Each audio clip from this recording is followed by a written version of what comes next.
shqetësimi im tjetër është edhe ky Berberhania, pra ky biznes sipërmarrësi i vogël, i cili ka qenë aty në punën e tij dhe që kanë shkuar i kanë qelluar edhe dyqanin, edhe e kanë plagosur. Ky merr ndonjë dëmshpërblim për gjithë këtë ngjarje? I lind këtij e drejta për një dëmshpërblim se sigurisht që ati i lind e drejta për një dëmshpërblim. Por s'merret kurrë ky dëmshpërblimi. Por ky dëmshpërblim është aq i pamundur dhe është aq i zgjatur në kohë dhe është aq minimal, le ta themi, kemi raste ku kemi të bëjmë me humbje jetë njerëzish dhe dëmshpërblimi është qesharak, realisht.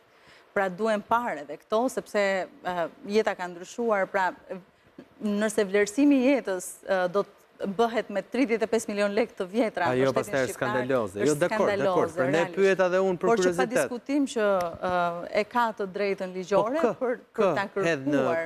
Ku e kërkon? E kërkon tek shtetin, sigurisht. Do ta kërkoj nga shteti shqiptar. Do ta kërkoj nga shteti shqiptar.